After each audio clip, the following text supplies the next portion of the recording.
Iblis diperintahkan oleh Allah untuk datang kepada baginda Rasulullah sallallahu alaihi wasallam dan menjawab segala pertanyaan yang diajukan oleh baginda Nabi. Datang iblis dalam bentuk orang tua pakai tongkat. Jadi iblis itu bisa malih warna. Dia termasuk jenis makhluk halus toh. Seperti halnya jin dan malaikat, itu bisa malih warna sesuai dengan yang mereka kehendaki. Ketika datang, baginda Nabi bertanya, "Man anta?" Siapa kamu? Dia jawab, "Ana iblis." Saya iblis. Jujur. "Limadza ji'ta?" Mau apa kamu datang kemari? Kata baginda Nabi. Dijawab oleh iblis, "Innallaha amaroni an atika wa ujibaka an kulli ma sa'altani." Allah memerintahkan saya untuk datang kepadamu dan menjawab segala pertanyaan yang engkau ajukan kepada saya. Nah, atas pernyataan ini baginda Rasul kemudian bertanya dengan dua pertanyaan. Pertanyaan pertama, iblis, "Kam ikhwanuka min ummati?" Ada berapa sih teman-temanmu dari golongan umatku? Dari golongan umatku, umat Islam ini, bukan orang lain. Kalau orang kafir sih sudah jelas, itu memang CS-nya iblis. Tapi dari umatku, siapa saja yang jadi teman-teman kamu iblis? Menjadi antekmu, menjadi alatmu sejak dari dunia sampai ke neraka nanti. Atas pertanyaan ini iblis menjawab, "Teman-teman saya dari golongan umatmu ya Muhammad, asyarun, ada 10 orang. Ada 10 orang yang merupakan teman-teman iblis dari dunia sampai ke neraka." Siapa mereka? Pertama kata iblis, "Teman saya hakimun jair." Hakim yang curang, hakim yang tidak adil. Ini bisa dimaklumi. Kenapa? Karena hakim diharapkan adalah produk keadilan. Sehingga orang mengatakan seorang hakim adalah seorang yang meletakkan sebelah kakinya di surga dan sebelah lagi di neraka. Kalau adil dia menghukum, kaki sebelah kanan yang akan menentukannya ke surga. Kalau licik dia menghukum, kaki sebelah kiri yang akan menjerumuskan dia ke dalam neraka. Saudara-saudara kaum muslimin rahimakumullah, sesungguhnya dalam kehidupan, kurangnya sandang pangan bukan satunya sebab yang membuat orang menderita. Tidak teraturnya perumahan, kurangnya lapangan kerja bukan satu-satunya yang menyebabkan rakyat menderita. Tapi lukanya rasa keadilan, tidak tegaknya hukum sebagaimana yang diharapkan, itu juga bisa menjadi sumber nestapa, bisa menjadi asal dari segala derita.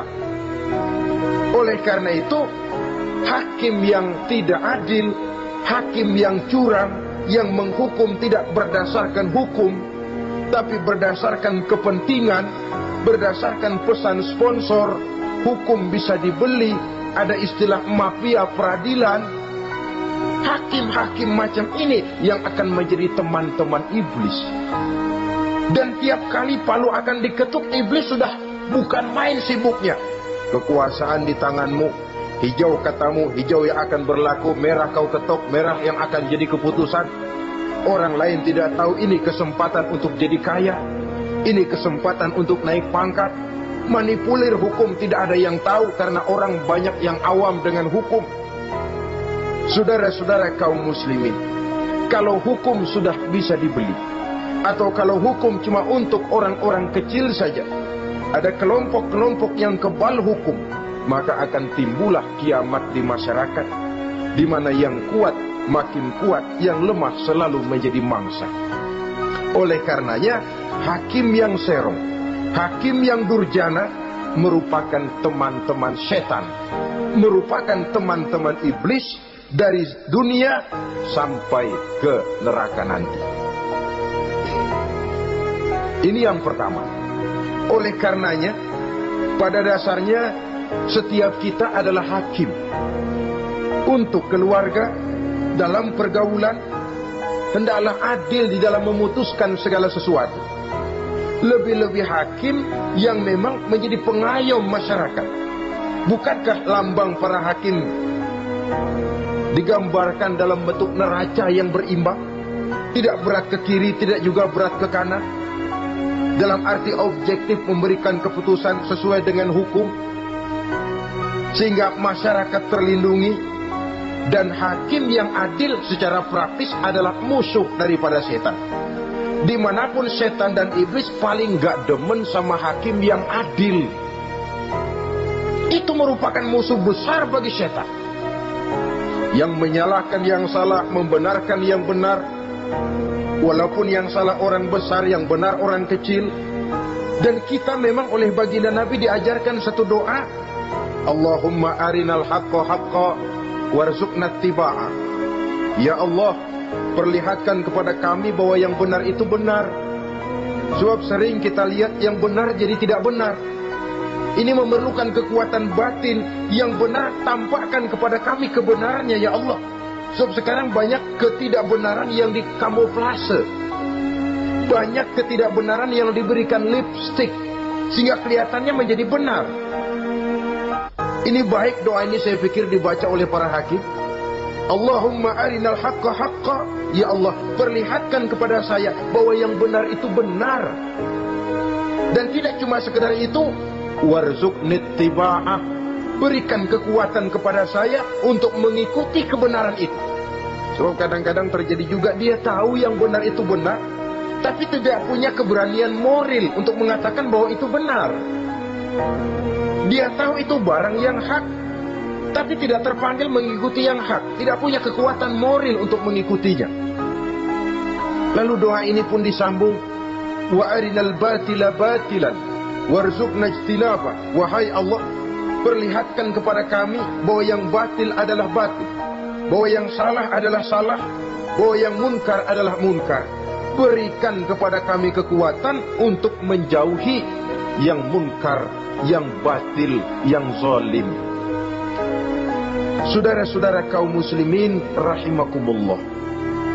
Kita sering mencaci kaum pelacur sebagai sampah masyarakat. Tapi sadarkah kita bahwa pelacuran di bidang hukum, pelacuran di bidang intelektual, kadang-kadang pelacuran di bidang agama, dalam arti menjual ayat untuk membela yang salah dan menekan yang benar, ini juga tidak kalah bahayanya dengan prostitusi, pelacur-pelacur yang kita anggap sebagai sampah daripada kehidupan masyarakat itu. Oleh karenanya, maka hakim yang adil merupakan musuh utama daripada iblis dan setan. Mereka akan sibuk sekali kalau seorang hakim sudah berketetapan untuk melahirkan keputusan hukum yang seadil-adilnya. Ini yang pertama, teman setan adalah hakim yang nyeleweng, yang tidak adil. Yang kedua, teman saya, kata iblis, ghaniyun mutakabbir. Orang kaya yang sombong. Orang kaya sombong itu teman setan. Orang miskin sombong itu lebih teman lagi tuh. Sebab ini sudah kelewatan. Kalau orang kaya sombong barangkali masih lumayan lah, memang kaya. Tapi kalau sudah miskin sombong, minta ampun. Orang kaya yang sombong adalah musuh iblis. Sebab pada hakikatnya tidak ada yang kaya dalam kehidupan ini kalau sudah bercermin kepada apa sih yang kita punya. Nabi Sulaiman karena merasa menguasai antara masyrik dan maghrib, satu hari pernah mohon izin kepada Allah. Ya Allah, saya mohon izin kepadamu untuk memberikan makan kepada seluruh makhluk-makhlukmu sekedar satu hari saja. Baik. Satu hari Nabi Sulaiman mau menjamin menanggung makannya semua makhluk. karena merasa kaya. Baik, kata Allah. Lalu sibuklah Nabi Sulaiman mengadakan persiapan. Seluruh bala tentaranya, jin, binatang dikumpulkan, mengumpulkan makanan yang sebanyak-banyaknya, diatur di satu lapangan yang sangat luas. Sebab ini yang mau makan tentu tidak sedikit. Sudah selesai persiapan, kata Allah, sudah selesai Sulaiman? Sudah ya Allah. Nah, aku mulai dari makhlukku yang paling di bawah, ikan. Ikan Nun dipanggil oleh Allah. Rezekimu hari ini mau ditanggung Sulaiman. Naik, makan. Naik ikan ini. Sekali makan seluruh persiapan habis. Goleng kepala Nabi Sulaiman, beliau sadar lalu sujud, maha kaya engkau ya Allah. Boro-boro nanggung makanan semua makhluk hidup sehari, ikan satu nggak keurusan. Ini baru sekali makan, bagaimana nambahnya? Jadi apa sih yang kita anggap kaya ini? Maka orang kaya yang sombong pada hakikatnya kacang yang lupa akan kulitnya. Tidak ada yang kita bawa pada saat kita terlahir ke alam ini, sebagaimana juga tidak ada yang kita bawa pada saat kita meninggalkan alam ini. Harta kita akan pindah nama. Sebab itu yang perlu kita jaga pada hakikatnya tidak lain nilai-nilai iman. Sebab ini yang akan kita bawa. Cuma ironinya, karena iman itu abstrak, bukan benda, orang yang kehilangan iman tidak pernah ribut. Sebaliknya karena harta itu materi, benda konkret, orang yang kehilangan harta cepat merasa, cepat ribut. Motor hilang, ribut. Kenapa? Motor itu benda, kelihatan. Duit hilang, ribut. Televisi hilang, ribut. Kenapa? Benda. Tapi kalau iman yang hilang, wah kelihatannya tenang-tenang saja, Pak.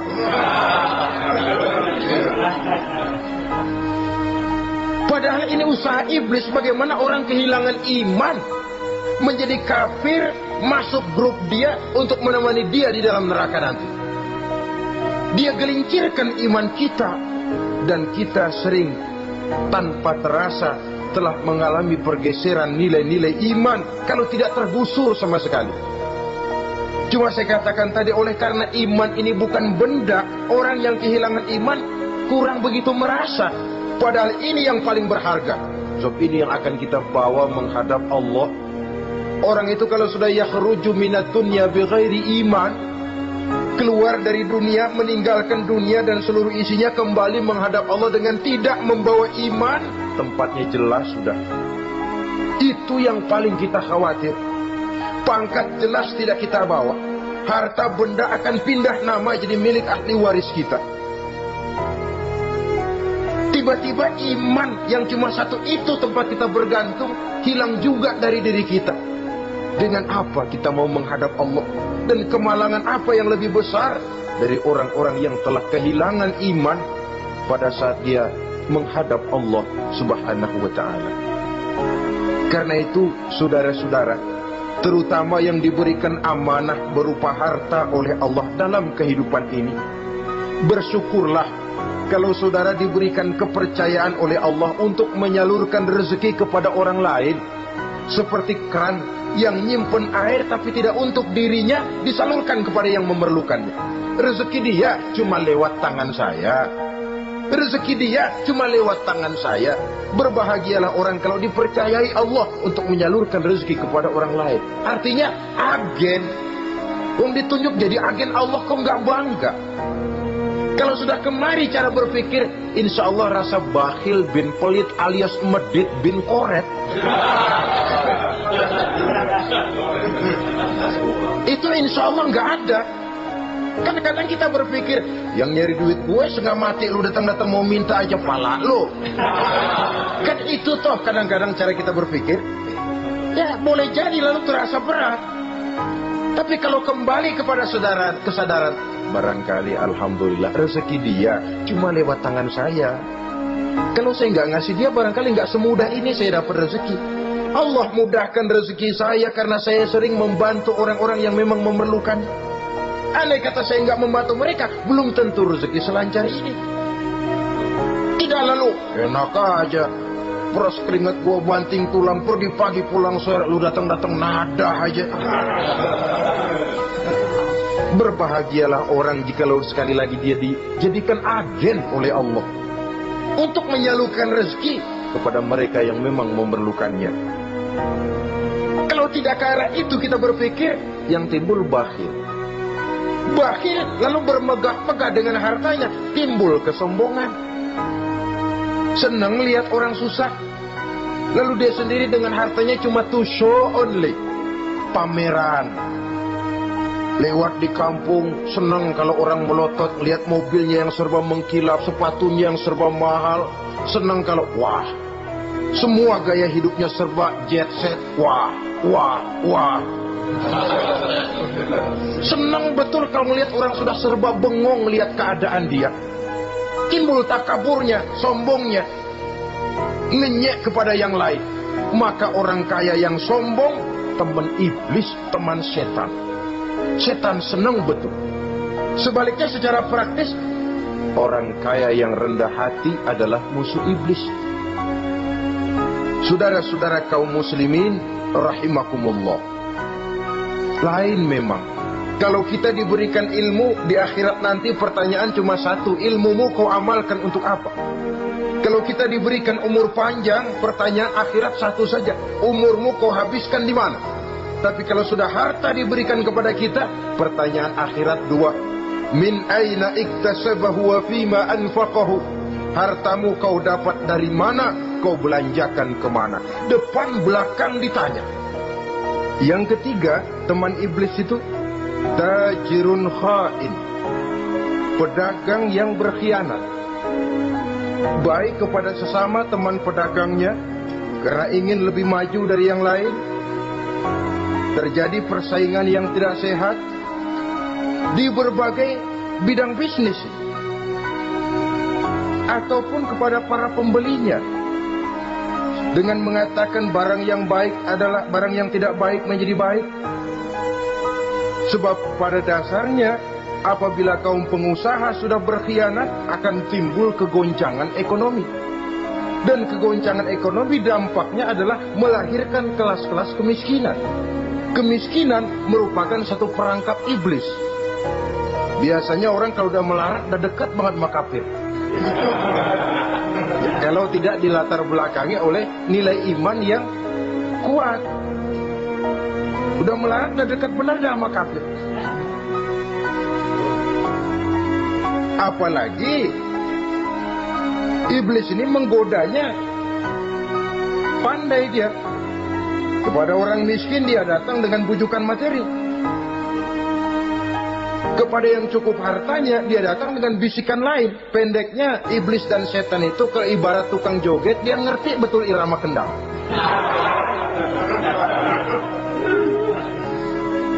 Di mana kelemahan orang itu dia selidiki, dia pelajari, dari arah situ dia masuk.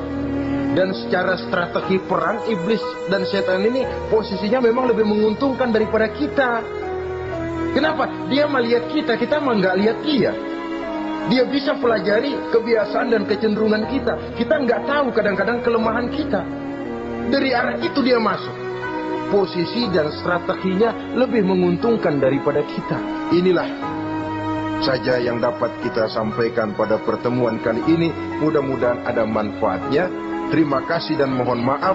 Usikum wa nafsi bitaqwallah. Wassalamualaikum warahmatullahi wabarakatuh.